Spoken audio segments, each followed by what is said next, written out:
নমস্কার বন্ধুরা, জয়াস পজিটিভ লাইফস্টাইলে আপনাদের সবাইকে স্বাগত। বন্ধু, আজকে কাজলি মাছ নিয়ে নেওয়া হয়েছে। এই যে দেখুন কাজলি মাছ। মাছগুলোকে ভালো করে জল দিয়ে পরিষ্কার করে জল ঝারিয়ে নিয়েছি। আপনারা এই মাছগুলোকে কি নামে ডাকেন আমি ঠিক জানি না। এই মাছটার এক একটা নাম আছে। আমি কাজলি মাছ বলি, আপনারা কি নামে ডাকেন একটু কমেন্ট করে জানাবেন। এই যে মাছটা দেখুন, আমি কাজলি মাছ বলি, অনেকে অনেক রকম নাকি বাঁশপাতা মাছ, অনেক নাকি নাম আছে এই মাছটা। আপনারা কি নামে এই মাছটাকে চেনেন একটু দয়া করে কমেন্ট করে জানাবেন। এই মাছটাকে ভালো করে আমি ধুয়ে নিয়েছি জল দিয়ে। এবার নুন হলুদ মাখিয়ে নেব। নুন হলুদ মাখিয়ে নিয়েছি। দেখুন বন্ধুরা, কড়াইতে তেল গরম হয়ে গেছে। এবার মাছগুলো এর মধ্যে দিয়ে দেবো। এই মাছগুলো হচ্ছে খুব নরম, আস্তে আস্তে উল্টাতে হবে, আস্তে আস্তে ভাজতে হবে। আর তেলটাকে ভালো করে গরম করে নিয়ে মাছটাকে ভাজতে হবে।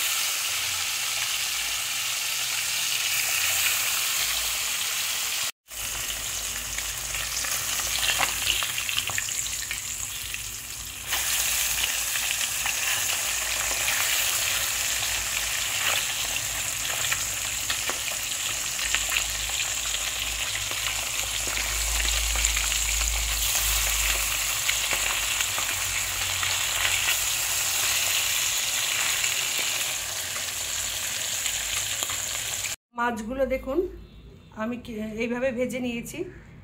একদম ফুটন্ত তেলে মাছগুলো ছাড়তে হবে। এই মাছটা অত্যন্ত নরম মাছ, নাহলে কিন্তু ভেঙে যাবে। মাছগুলো ভেজে একটা থালায় তুলে নিয়েছি। তার জন্য আমি একটু আদা, জিরে আর কাঁচা লঙ্কা নিয়ে নিয়েছি। এটাকে মিক্সিতে পেস্ট করে নেব। আর মাছের মধ্যে আমি যেহেতু প্রচণ্ড গরম, ওই জন্য আমি ঝিঙে, আলু আর এই টমেটো দিয়ে মাছটা রান্না করব। এই জন্য আমি দুটো ঝিঙে এইভাবে কেটে নিয়েছি, আলু কেটে নিয়েছি আর টমেটো কেটে নিয়েছি একটা ছোটো সাইজের। আমি এই যে জিরে, আদা আর কাঁচা লঙ্কা এই যে মিক্সিতে পেস্টটা রেডি করে নিয়েছি। ভাজা হয়ে গেছে। ওই তেলেই আমি একটু কালো জিরে ফোড়ন দিয়ে দেবো। কালো জিরে ফোড়ন দিয়ে আমি প্রথমে টমেটোটা দিয়ে দেবো, তারপরে আমি আলুটা দিয়ে দেবো।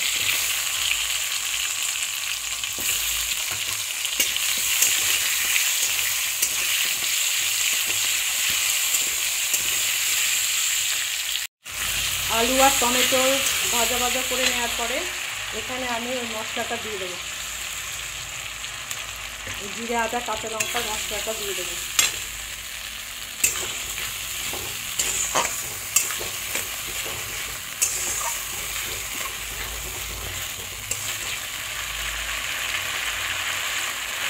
দিয়ে দেবো এবার ঝিঙেগুলো।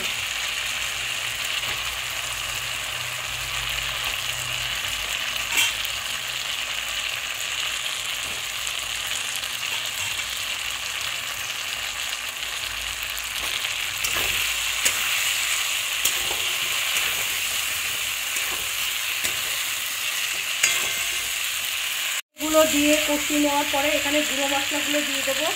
প্রথমে দিয়ে দেবো হচ্ছে কাশ্মীরি লাল লঙ্কার গুঁড়ো। এটা ঝালের জন্য না, এটা রঙের জন্য দিচ্ছি। তারপরে দিয়ে দেবো হলুদ গুঁড়ো,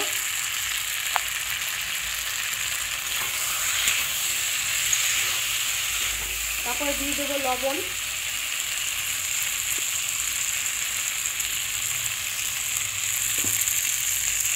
দেবো সামান্য জল। অল্প অল্প জল দিয়ে দিয়ে কষাবেন, নাহলে মশলাটা পুড়ে যেতে পারে।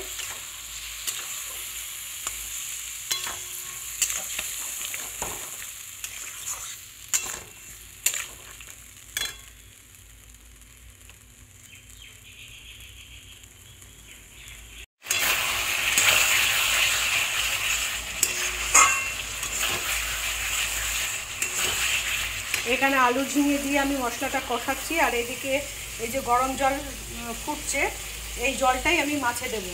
আমি সবসময় গরম জল দিয়ে রান্না করি বন্ধুরা। গরম জল দিয়ে রান্না করলে সেই তরকারির স্বাদ কিন্তু খুব ভালো হয়। এই দেখুন কষাতে কষাতে মশলা থেকে তেল ছেড়ে দিয়েছে, তেল উপরে উঠে এসছে। এই অবস্থাতেই আমি এখানে গরম জলটা দিয়ে দেবো। সামান্য চিনি, এই স্বাদটাকে ব্যালেন্স করার জন্য, যেহেতু টমেটো দেওয়া হয়েছে।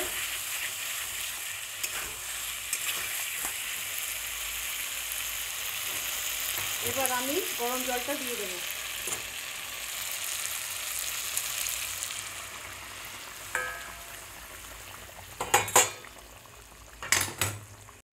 দেখুন সবুজ ঝিঙেগুলো কি সুন্দর জলের মধ্যে ভাসছে, ঝোলের মধ্যে দেখতেও খুব সুন্দর লাগছে। এবার ঝোলটাকে ফুটতে দিতে হবে। ফুটে উঠলে আমি ঝোলের মধ্যে মাছগুলো দিয়ে দেবো। টকবক করে যখন ফুটবে তখন মাছগুলো দিয়ে দেবো। ঝোলটা টকবক করে ফুটছে, এই অবস্থায় আমি মাছগুলো দিয়ে দেবো।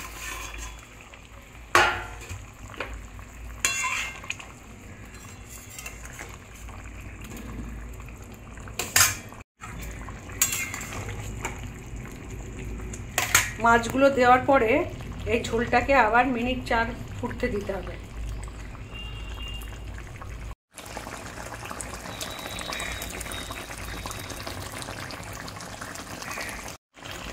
বন্ধুরা আমি আমার মাছের ঝোলটা রেডি হয়ে গেছে।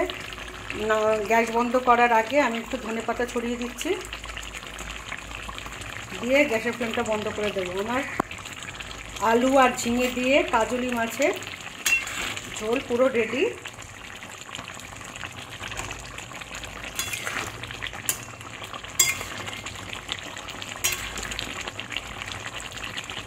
বেশি দিইনি ধনেপাতা, অল্প একটু ধনেপাতা দিয়েছি। হয়ে গেছে আমার আলু ঝিঙে দিয়ে কাজলি মাছের রেসিপি। আমি এখন গ্যাসের ফ্লেমটা বন্ধ করে দিলাম। বন্ধুরা দেখুন, যদি বন্ধুরা আমার দেখুন বন্ধুরা, এই দেখুন ঝোলের উপরে তেলটা উপরে উঠে এসছে। এরকম কোনো তরকারিতে যদি তেল উপরে উঠে আসে সেই তরকারির স্বাদ কিন্তু বন্ধুরা খুব ভালো হয়।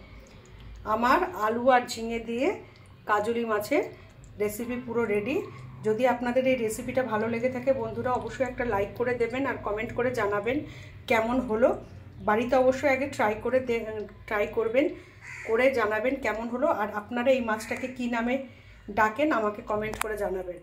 এর সাথে সাথে আমার চ্যানেল জয়াস পজিটিভ লাইফস্টাইলে যদি কোনো বন্ধু নতুন হয়ে থাকেন অবশ্যই চ্যানেলটাকে সাবস্ক্রাইব করে নেওয়ার জন্য অনুরোধ করছি। পুরনো বন্ধুদেরকে অসংখ্য ধন্যবাদ জানাচ্ছি। এইভাবে আপনারা সাথে থাকবেন, পাশে থাকবেন। নমস্কার।